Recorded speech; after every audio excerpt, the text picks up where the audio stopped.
ప్రభునామానికే మహిమ కలుగునుగాక. కూడి వచ్చిన మీ అందరికీ, కర్మిల ఆత్మీయ సహవాస సంఘ విశ్వాసులందరికీ మన ప్రభువును ఆయన ప్రియ కుమారుడునైన యేసుక్రీస్తు వారి శ్రేష్టమైన నామములో శుభములు మరియు అందరికీ వందనాలు. యెషయా గ్రంథం 18వ అధ్యాయాన్ని మనం ధ్యానం చేసుకుందాం. యెషయా గ్రంథం 18వ అధ్యాయం. ఈ అధ్యాయంలో లిబియా, ఐథియోపియా దేశాల గురించి రాయబడింది. Libya, Ethiopia.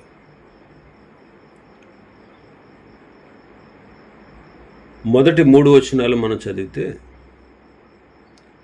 ఓహో కూషు నదుల అవతల తటతట కొట్టుకునుచున్న రెక్కలు గల దేశమా, అది సముద్ర మార్గముగా జలముల మీద జమ్ము పడవలలో రాయబారులను పంపుచున్నది. వేగిరపడు దూతలారా, ఎత్తైన వారును నునుపైన చర్మము గలవారునకు జనమునొద్దకు, దూరములోనున్న బేకర జనమునొద్దకు పోవుడు. నదులు పారుచున్న దేశము గలవారును దౌష్టికులై జనములను త్రొక్కుచుండు వారునకు జనమునొద్దకు పోవుడు. పర్వతముల మీద ఒకడు ధ్వజమెత్తినప్పుడు లోక నివాసులైన మీరు, భూమి మీద కాపురముండు మీరు చూడుడి. బాకా ఊదినప్పుడు ఆలకించుడు. ఇక్కడ రాయబారులను పంపుచున్న కూషు దేశాన్ని మనం చూస్తాం. అష్షూరు రాజు ఇశ్రాయేలు యోధా రాజ్యాలపై దండెత్తిన సందర్భంలో ఐగుప్తు, కూషు వీటిని దేవుని ప్రజలు ఆశ్రయించారు, రాయబారులను పంపుకున్నారు.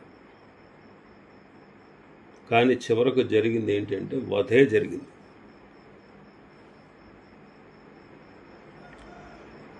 రెక్కలు గల దేశమా, తటతట కొట్టుకొనుచున్న రెక్కలు గల దేశము. కూషు నదుల అవతల గల దేశం, తటతట రెక్కలు కొట్టుకొనుచున్న దేశం. ఇది ఐగుప్తులోని కూషు అన్నమాట. అష్షూరు రాజు ఇశ్రాయేలు రాజు మీద దండెత్తాడు, యోధా రాజ్యం పైన కూడా దండెత్తాడు.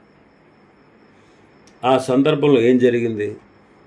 రాజుల 2వ గ్రంథం 17వ అధ్యాయం మొదటి 4 వచనాలు. యోధా రాజైన ఆహాజు ఏలుబడిలో 12వ సంవత్సరమందు ఏలా కుమారుడైన హోషేయ షోమ్రోనులో ఇశ్రాయేలులను ఏలనారంభించి 9 సంవత్సరములు ఏలెను. అతడు తన పూర్వీకులైన ఇశ్రాయేలు రాజుల చెడుతనము చేసినంత మట్టుకు చేయకపోయినా యెహోవా దృష్టికి చెడుతనమే జరిగించింది. అతని మీదకి అష్షూరు రాజైన షల్మనేసరు యుద్ధమునకు రాగా హోషేయ అతనికి దాసుడై పన్ను ఇచ్చువాడు ఆయన.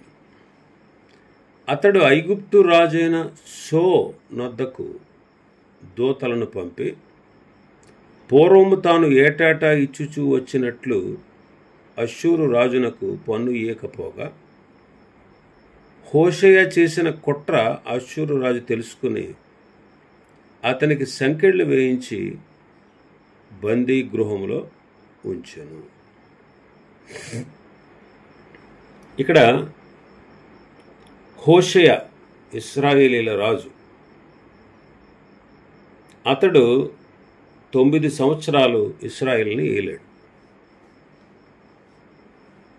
పూర్వీకుల వంటి చెడుతనము అతను చేయకపోయినా చెడుతనమే చేశాడు యెహోవా దృష్టి. అష్షూరు రాజు అతని మీదకి యుద్ధానికి వచ్చినప్పుడు హోషేయ అతనికి దాసుడైపోయాడు. అతనికి పన్ను ఇవ్వడానికి ఒప్పుకున్నాడు. అయితే కొంతకాలమైన తర్వాత ఐగుప్తు రాజు దగ్గరికి దూతలను పంపి అష్షూరు రాజుకు పన్ను ఇవ్వకుండా కుట్ర చేశాడు. అష్షూరు రాజు మీద యుద్ధం చేయాలని ఐగుప్తు రాజు అయినటువంటి సోన్ వద్దకు దూతలను పంపించాడు. హోషేయ చేసినటువంటి కుట్ర అష్షూరు రాజు తెలుసుకుని అతనికి సంకెళ్ళు వేయించి బందీ గృహంలో ఉంచాడు. 18వ అధ్యాయం రాజుల 2వ గ్రంథం 18వ అధ్యాయం 19వ వచనం నుంచి. అప్పుడు రబ్షాకే వారితో ఇట్లనెను, ఈ మాట హిజ్కియాతో తెలియజెప్పుడు, మహారాజైన అష్షూరు రాజు సెలవిచ్చినదేమనగా, నీవు ఇలాగూ చెప్పవలను, నీవు నమ్ముకొను ఈ ఆశ్రయాస్పదము ఏ పాటి ప్రయోజనకారి? యుద్ధ విషయంలో నీ యోచన, నీ బలము ఒట్టి మాటలు. ఎవరిని నమ్ముకుని నా మీద నువ్వు తిరుగుబాటు చేస్తున్నావు? నలిగిన రెల్లు వంటి ఈ ఐగుప్తును నీవు నమ్ముకొనుచున్నావు కదా. ఒకడు దాని మీద ఆనుకున్న ఎడల అది వాని చేతికి గుచ్చుకుని దూసిపో. ఐగుప్తు రాజైన ఫరో అతను నమ్ముకున్న వారికి అందరికీ అట్టివాడు. హిజ్కియా కూడా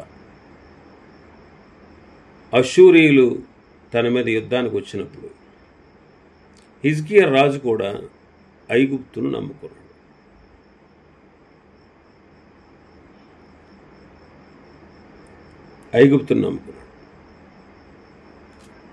ఇక్కడ గమనించినట్టయితే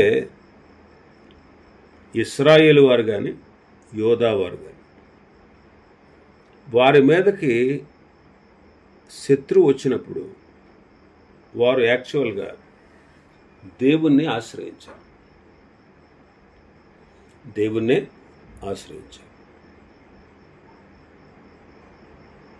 వాళ్ళు దేవుని దగ్గరికి రాకుండా, వాళ్ళు దేవుని ఆశ్రయించకుండా ఇతర రాజుల్ని వారు ఆశ్రయిస్తూ ఉన్నారు.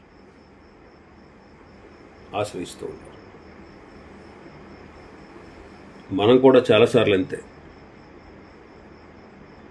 మనకు ఆధారమైనటువంటి దేవుడు, మనం ఈ రీతిగా జీవిస్తున్నాం, చలిస్తున్నాం, సంచరిస్తున్నాం, బ్రతికి ఉన్నాం. మరి ముఖ్యంగా రక్షణ పొంది ఉన్నాం దేవుని బట్టి. కానీ కొన్ని సందర్భాల్లో శత్రువు మన మీద చెలరేగినప్పుడు, శత్రువు మన మీద దాడి చేసినప్పుడు, శత్రువు మనల్ని ఇబ్బందుల పాలు చేసినప్పుడు, శత్రువు మనల్ని జల్లించినప్పుడు, కొన్నిసార్లు మనం మానవ మాత్రులం కదా, కొన్నిసార్లు మనం దేవుని మీద ఆధారపడకుండా ఇతరమైన వాటి మీద ఆధారపడుతూ ఉంటాం. అసలు నమ్మవలసింది ఎవరిని? దేవుని. ఇప్పుడు అష్షూరు రాజు వాళ్ళ మీద యుద్ధం చేసిన, వాళ్ళని గెలవాలని చూసిన, వాళ్ళను ఓడించాలనుకున్నా, వాళ్ళ దేశాన్ని పాడు చేయాలనుకున్నా, వాళ్ళలో ఉన్నటువంటి వారిని శత్రు దేశానికి చెరగా తీసుకుపోవాలని చూసిన, ఇదంతా ఎవరి సంకల్పం? దేవుని సంకల్పం. అష్షూరును దేవుడు ఉపయోగించుకున్నాడు. ఎందుకంటే తన ప్రజలైన వారికి బుద్ధి కలగాలని, తన ప్రజలైన వారికి శిక్షగా అష్షూరు రాజును దేవుడు వాడుకున్నాడు. అయితే వీళ్ళు ఐగుప్తును, కూషును ఆశ్రయించారు.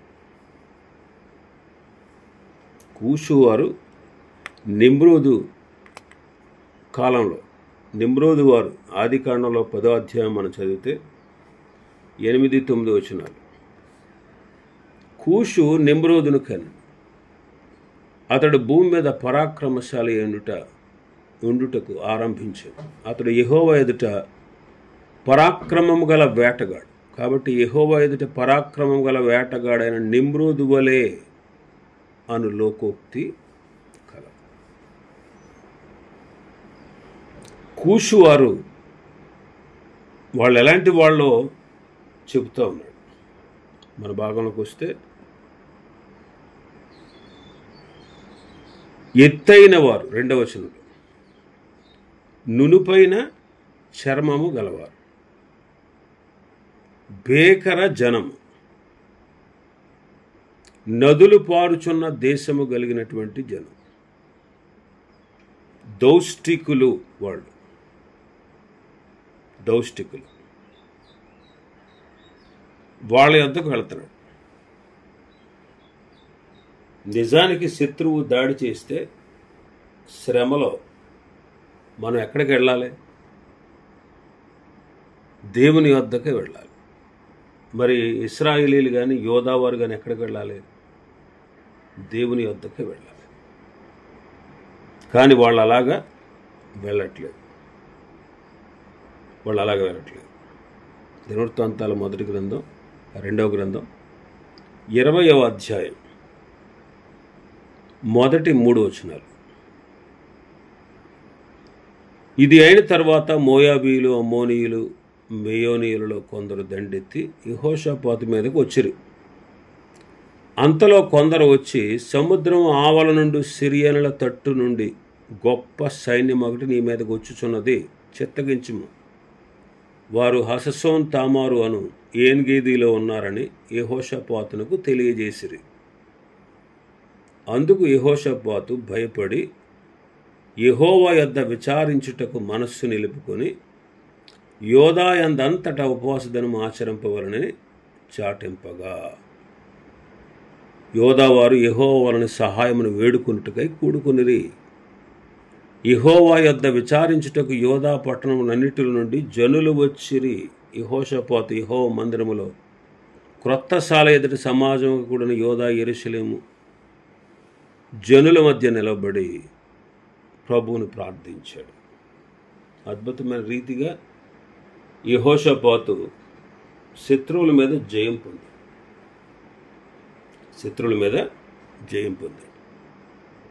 కాబట్టి మనం ఆశ్రయించవలసింది ఎవరిని? ఆయన్నే.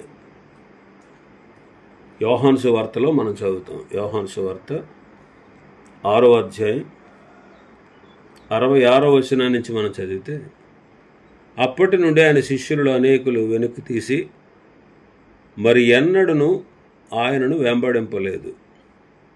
కాబట్టి యేసు, మీరు కూడా వెళ్ళిపోవాలని ఉన్నారా అని 12 మందిని అడుగగా, సీమోను పేతురు, ప్రభువా, ఎవరి యొద్దకు వెళ్ళుదుము? నీవే నిత్య జీవపు మాటలు గలవాడు. నీవు దేవుని పరిశుద్ధుడు అని మేము విశ్వసించి ఎరిగి ఉన్నామని ఆయనతో చెప్పాను. శిష్యుల్లో చాలామంది ప్రభు యొక్క మాటలకు అభ్యంతరపడి, ఆయన చెప్పిన వాటికి, ఆయన మాట్లాడిన మాటలకు వాళ్ళు అభ్యంతరపడి చాలామంది ఆయన విడిచిపెట్టి వెళ్ళిపోతే, మిగిలిన శిష్యులను చూసి మీరు కూడా వెళ్ళిపోతారా నన్ను వదిలిపెట్టి అన్నాడు. అప్పుడు పేతురు ఏమన్నాడు? ఎక్కడికి పోగలంగా ప్రభువా, నీవే నిత్య జీవపు మాటలు గలవాడు, నీతోనే ఉంటాం అన్నాడు. అందుకే ఆ 11 మంది శిష్యులు, అపోస్తలులు బూదిగంతములు, భూమిని తలకిందులు చేసినవారు. బూదిగంతముల వరకు సువార్తను తీసుకుని వెళ్ళినవారు.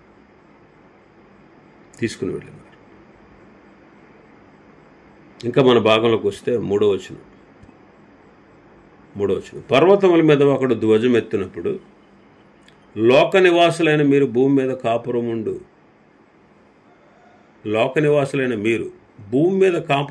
మీరు చూడుడి, బాకా ఊదినప్పుడు ఆలకించుడి. ధ్వజము ఎత్తునప్పుడు, బాకా ఊదునప్పుడు ఆలకించుడు. ధ్వజం ఎత్తుట, బాకా ఊదుట, ఇది యుద్ధానికి సిద్ధమవడం. అంటే ఈ వచనం నుంచి మనం ఆలోచన చేస్తే దేవుడే సర్వలోకంలో ఉన్నటువంటి అన్య జనులతో యుద్ధము చేయబోతూ ఉన్నాడు. సర్వలోకంలో ఉన్నటువంటి జనులతో దేవుడు యుద్ధం చేయబోతున్నాడు. అందుకే 4వ వచనం నుంచి 7వ వచనం వరకు మనం చూస్తే, యెహోవా నాకు ఎలాగూ సెలవిచ్చి ఉన్నాడు, ఎండ కాయచుండగాను, వేసవి కోత కాలమున మేఘములు మంచు కురిచుండగాను నేను నెమ్మళించి నా నివాస స్థలమును కనిపెట్టుచుందును. దేవుడు తన నివాస స్థలాన్ని కనిపెట్టుతూ ఉన్నాడు. తుఫానుకు ముందు ప్రశాంతత ఉన్నట్టు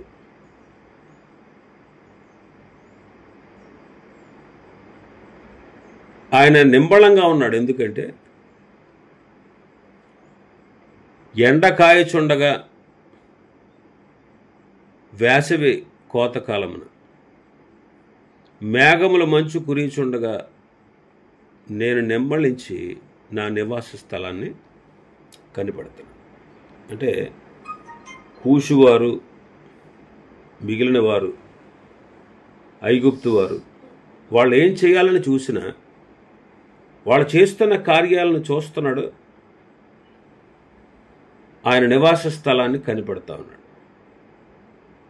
అందుకే 5వ వచనంలో, కోతకాలము రాకమునుపు పువ్వు వాడిపోయిన తర్వాత ద్రాక్షకాయ ఫలమగుచుండగా ఆయన పోటకత్తుల చేత ద్రాక్ష తీగలను నరికి వ్యాపించు లతాతంతులను కోసివేయును. వధకాలమున, ఇక్కడ గమనించాల్సిన విషయం ఏంటంటే, అష్షూరు వారిని దేవుడు ఇశ్రాయేలునికి బుద్ధి కలగడానికి, యోధా వారికి బుద్ధి కలగడానికి వాడుకున్నాడు. వాళ్ళు జయించారు. ఆ తర్వాత దేవుడు వాళ్ళు వర్ధిల్లుతున్నాం అనేటప్పటికీ వాళ్ళని దేవుడు నాశనం చేశాడు. దేవుడు తన ప్రణాళికను నెరవేర్చడానికి సరి అయిన సమయం కోసం వేచి ఉంటాడు. అష్షూరు సైన్యం దేవుడు దానికి ఇచ్చిన కార్యం నెరవేర్చారు. ఎందుకు? ఇశ్రాయేలీయులు క్రమశిక్షణలోనికి తేవడానికి. ఇశ్రాయేలీయులను క్రమశిక్షణలోకి తేవడానికి వాళ్ళని బందీలుగా తీసుకెళ్ళాలి. ఈ కార్యం జరిగిన వెంటనే దేవుడు జోక్యం చేసుకుని అష్షూరీయులను కోసివేస్తాడన్నమాట. 5వ వచనంలో మనం చదివింది అది. లతా తంతులను కోసివేస్తాడు, ద్రాక్ష తీగలను పోటకత్తుల చేత నరుకుతాడు అంటున్నాడు. అంటే అష్షూరీయులు చంపబడిన తర్వాత వారి శరీరాలు కొండలలోని క్రూర పక్షులకు, భూమి మీద ఉన్న మృగాలకు ఆయన ఆహారంగా ఇస్తాడు. అందుకే కదా వాళ్ళు యోధా వారి మీద దండెత్తినప్పుడు 185,000 మందిని ఒక్క రాత్రి దేవుడు తన దూతను పంపి చెప్పాడు. అందుకే 6వ వచనంలో అంటాడు, అవి కొండలలోని క్రూర పక్షులకు, భూమి మీద ఉన్న మృగములకు విడువబడు. వేసవి కాలము క్రూర పక్షులను, శీతాకాలంలో భూమి మీద ఉన్న మృగములను వాటిని తినును. ఇది అష్షూరీయుల పతనం. 185,000 శవాలు యెరూషలేము గోడ వెలుపట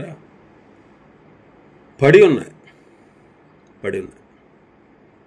శవాల గుట్టలు అన్నమాట. ఎక్కడ చూసినా పక్షులు, మృగాలు వాటిని తింటాయి. ప్రకటన గ్రంథంలో కూడా మనం చదువుతాం. ప్రకటన 19లో కూడా మనం చదువుతాం. ప్రకటన గ్రంథం ఆయన తీర్పు తీర్చిన దినాన, ప్రకటన 19, 17, 18 వచనాలు. మరియు ఒక దూత సూర్యబింబంలో నిలిచి ఉండి చూచితిని. అతడు గొప్ప శబ్దము తారబడించి, రండి, రాజుల మాంసమును, సహస్రాధిపతుల మాంసమును, బలిష్ఠుల మాంసమును, గుర్రముల మాంసమును, వాటి మీద కూర్చుండి వారి మాంసమును, స్వతంత్రులదేమి, దాసులదేమి, కొద్దివారిదేమి, గొప్పవారిదేమి, అందరి యొక్క మాంసమును తినుటకై దేవుని గొప్ప విందుకు కూడి రెండని ఆకాశ మధ్యమందు ఎగురుచున్న సమస్త పక్షులను పిలిచాను. వధకాలం అన్నమాట, వధకాలం. కాబట్టి ప్రభువు తన సంకల్పాన్ని నెరవేర్చడానికి వేచి ఉంటాడు. శత్రువుల్ని అణగద్రొక్కుతాడు. శత్రువులు రేపింది ఆయన, ఎందుకంటే తన బిడ్డలకి సిగ్గు కలగాలి, క్రమశిక్షణ నేర్చుకోవాలి, సరైన విధానంలో ఉండాలి. మనల్ని కూడా దేవుడు కొన్నిసార్లు శిక్షిస్తాడు. అది మనకు తెలుసు ఎందుకు శిక్షిస్తున్నాడు అనే విషయం. ఏ వ్యక్తి అయితే శ్రమ పొందుతున్నాడో ఆ వ్యక్తికి ఖచ్చితంగా తెలుసు. అయితే దేవుని యొక్క శిక్షాకాలంలో మనం కూడా తొందరపడకుండా, అన్యులను ఆశ్రయించకుండా మనం ప్రభు మీద ఆధారపడాలి. ప్రభు ఎలా నడిపిస్తే అలా నడవాలంతే. శ్రమ గుండా వెళ్ళమన్నాడా, వెళదాం. కష్టం గుండా వెళ్ళమన్నాడా, వెళదాం. బాధపరుస్తున్నాడా, సహిద్దాం, భరిద్దాం. అన్ని పరిస్థితుల్లో ఆయన మీదే ఆధారపడదాం. ఆయన వైపు చూద్దాం. ఆయన కార్యం చేసేంత వరకు వేచి ఉందాం. ఆయన తగిన సమయం అందు చేయబోయేటువంటి అద్భుతాన్ని మనం చూద్దాం. అయితే మన మీదకి లేచినటువంటి శత్రువుని ఆయన ఊరకనే వదిలిపెట్టాడు. వాళ్ళను కూడా శిక్షిస్తాడు, దండిస్తాడు. చూడండి, వాళ్లే చివరికి దేవునికి అర్పణలు తెచ్చేవారుగా దేవుడు వాళ్ళని మరిల్చాడు. 7వ వచనం అదే. ఆ కాలంలో ఎత్తైన వారు, నునిపోయిన చర్మం గలవారు, దూరంలో ఉన్న భీకరమైన వారు, నదుల పారు దేశము గలవారైన దౌష్టికులకు ఆ జనులు సైన్యములకు అధిపతి యెహోవాకు అర్పణముగా ఆయన నామమునకు నివాస స్థలముగా నుండి సియోను పర్వతమునకు తేబడుతురు. కూషువారు, ఐగుప్తులో మిగిలిన వారు, వాళ్ళు సియోనికి రావాలి. అర్పణలు, కానుకలు వాళ్ళు తీసుకురావాలి. అలాగే దేవుడు చెప్పినట్టుగానే, ప్రభు చెప్పినట్టుగానే అన్యులు ఇశ్రాయేలు దేవునికి అర్పణము తెస్తారు. మత్తయి సువార్త 2వ అధ్యాయంలో చూస్తాం. తూర్పు దేశపు జ్ఞానులు వచ్చి కానుకలు అర్పించారు. అపొస్తలుల కార్యములు 8వ అధ్యాయంలో చూస్తాం. ఐథియోపియుడైన నపుంసకుడైనటువంటి ఆ కందాకే మంత్రి ప్రభువును ఆరాధించడానికి యెరూషలేముకు వచ్చాడు. ఇలాగ అన్యులు అర్పణలు ప్రభువుకు తీసుకుని వస్తారు.